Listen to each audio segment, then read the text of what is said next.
entonces Jesús no se puede comprobar si era milagroso, como se dice. Hay diferentes formas de entender a Jesús, desde la parte.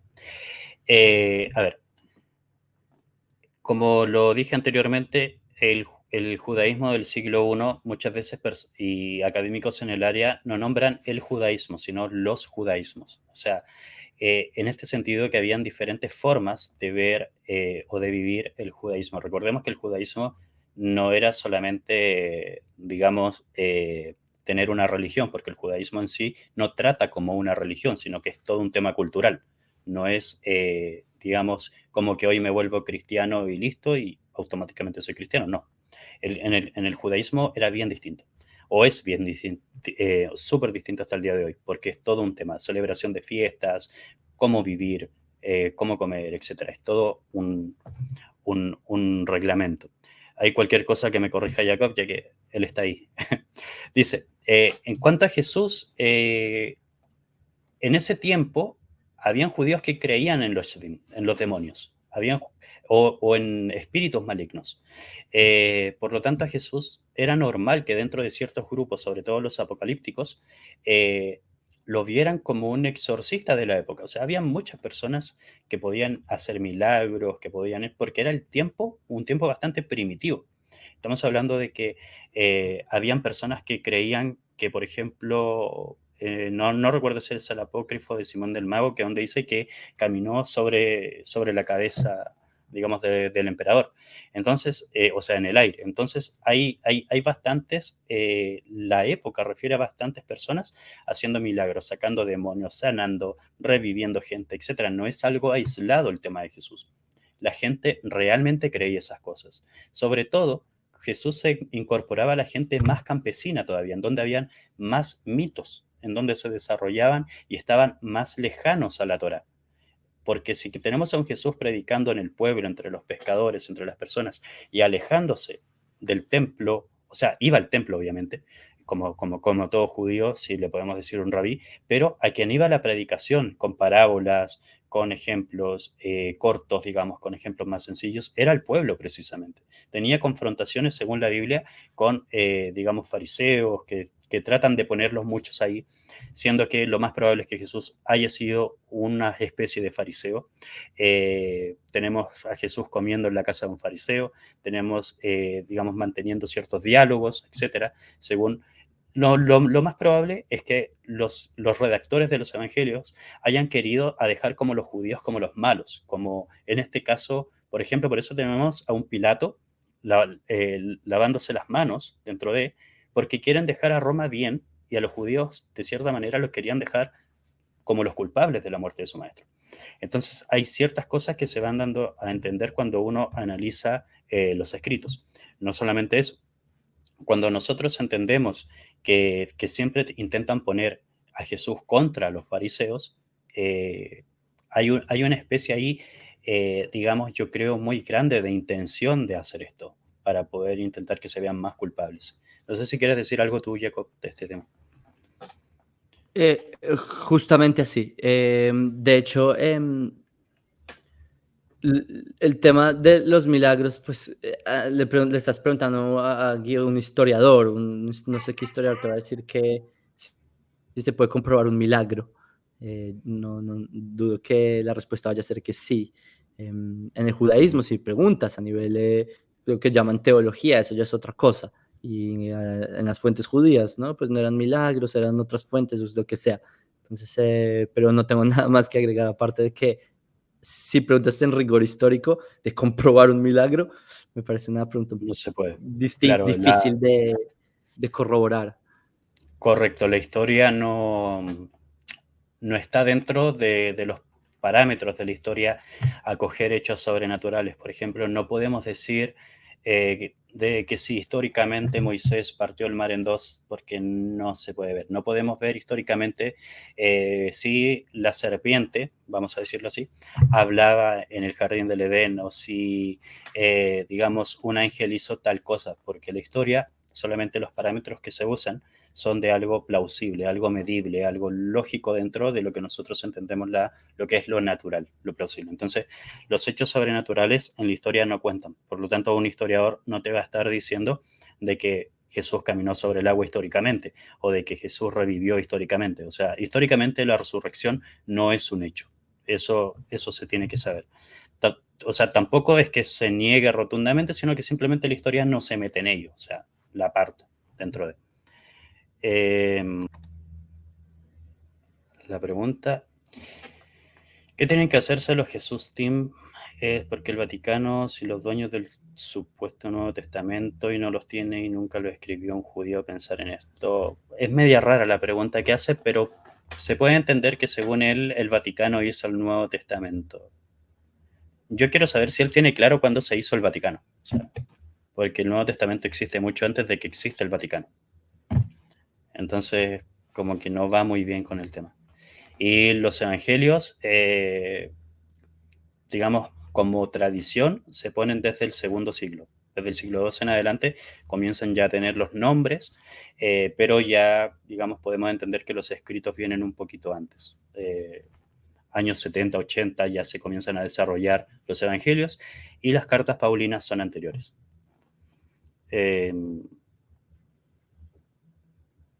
¿Cómo puedo escribirles al privado? Dice una persona acá. Ahí tú tienes un correo, Jacob. Cualquier duda yo creo que te pueden Sí. preguntar ahí directamente. Sí, debo advertir que es un correo que recibo como infinitos mails al día, entonces tengan paciencia. Pero sí, sí, sí, pueden escribirme al correo. Está en mis redes sociales. Claro. Correcto. Acá Pedro lo aclara bien. Pedro también es un profesor de historia. Dice, el Vaticano no es dueño del Nuevo Testamento. Correcto. No es dueño del Nuevo Testamento. Bueno, hay varias preguntas, pero no sé si quieres seguir, Sí, Jacob, o algo lo... que sí me gustaría comentar sobre lo que comentó, lo que escribió Alexander en la pregunta de que no recuerdo, parafrasearé, que no es posible que un judío haya escrito el Nuevo Testamento. La verdad, tú dijiste al principio de esta charla que Mateo estaba dirigido a los judíos, pero la verdad, gracias a Mateo, y debo decirlo, gracias a Mateo, los judíos no somos cristianos, porque donde más vas a encontrar errores y cosas que no están alineadas con el pensamiento judío es en Mateo. Si vas a, donde más vas a encontrar citas fuera de contexto, más pésimas traducciones, más ideas teológicas que no se acercan a lo que era el judaísmo, digamos, ni fariseo, pues de ese entonces nada, eso es en Mateo. Entonces, si a mí me dicen, no, un judío escribió Mateo, y cuando yo leo Mateo, yo digo, pero un judío que vivía en, ¿qué tan desconectado estaba este judío? No lo niego, Karl Marx escribió el Das Kapital, ¿sí? El manifiesto comunista y era judío, lo que sea, pero eso no vuelve que eso no hace que el comunismo sea judaísmo. Entonces, en ese aspecto, también incluso en el Evangelio de Juan, él siempre se está refiriendo a los judíos, es la fiesta de los judíos, y como que como si fuera él fuera algo que está narrando como que los judíos son ellos y él no. Entonces, hay muchas indicaciones que suena como si el autor no fuera tan judío. Solo es una observación de alguien que lo lee con ojos. ¿Sabes? Cuando hay personas que dicen, no, hay que leerlo en la raíz hebrea. Yo cuando leo así, porque yo no conozco nada más. La primera vez que leí el Nuevo Testamento fue como hace 2 años, 3 años, 2 años por ahí. Y yo, ese es mi enfoque, entonces es un dato que sepan que es interesante analizar en ese sentido.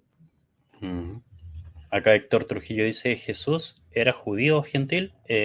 Judío, o sea, desde mi posición, Depende a quién le preguntes, claro, porque según los fariseos, el judaísmo viene de la madre. claro. Entonces, si asumimos, pero esa es una takaná que viene posterior, ¿sí? Que se saca mi beta botam, etcétera. El, Pero si le preguntas cuando se hace la alusión al soldado romano, o el que sea, digamos que no hubiera sido José o alguien que no era judío, ¿sí? Digamos hipotéticamente un soldado romano, lo que sea. Si el judaísmo viene por la madre, Jesús era judío porque al parecer su madre era Miriam, María. Pero no sabemos que era su padre. Si era, no sabemos. Entonces, si le preguntas a un fariseo, sí, Jesús era judío. Pero si le preguntas a alguna otra secta de las tantas que había en esta época, no sé qué te hubieran dicho. claro.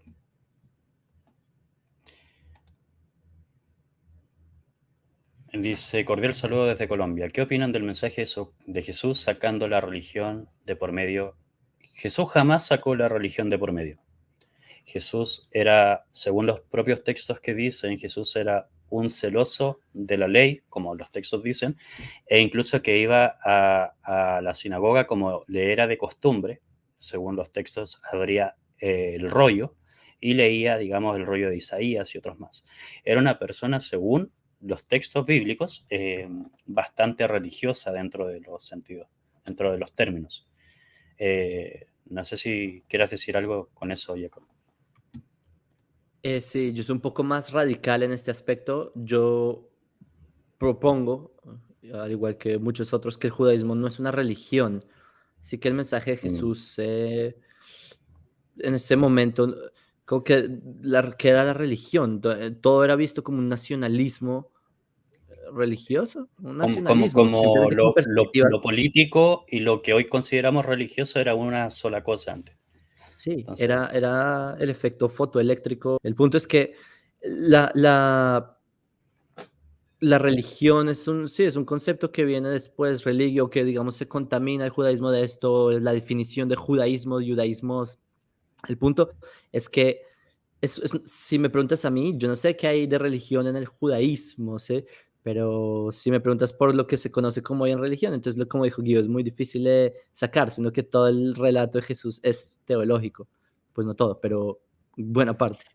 sí, correcto. Lo que pasa es que la gente ha como tenido la palabra tal vez religioso de manera muy peyorativa, siendo que lo que quería decir la palabra en su principio religare era como volver a unir dentro del concepto latín. Entonces, claramente se comenzó a usar en lo que era el cristianismo. Y hoy conocemos coloquialmente la palabra religión como la religión del Islam, la religión del judaísmo, del cristianismo, del hinduismo, etcétera, y a toda esta conformación le llamamos religión.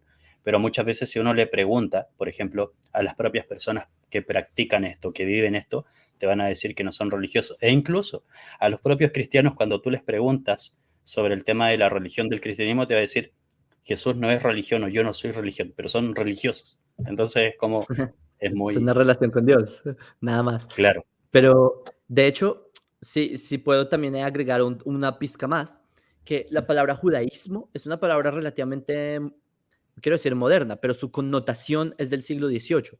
La palabra judaísmos es antigua, la tenemos en el segundo libro de Macabeos, pero ahí lo que significaba judaísmos en ese momento es el judaísmos contra el helenismos. ¿Qué es el helenismos? El helenismo no solo es creer en Zeus, sino que era una forma de vida, era gimnasio, era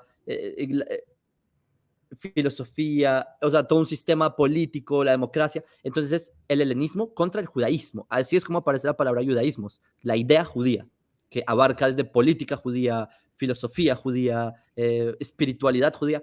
Simplemente este término tuvo una evolución, incluso Pablo lo dice, que yo me aventajaba en el judaísmo más que en los de mi nación. Incluso Pablo de Tarso, que en su helenismo él también veía el judaísmo como un ente en cierto modo nacional. ¿Qué pasa? Que el pueblo judío nos quedamos en una independencia nacional, la perdimos en el siglo I después de las revueltas con Roma.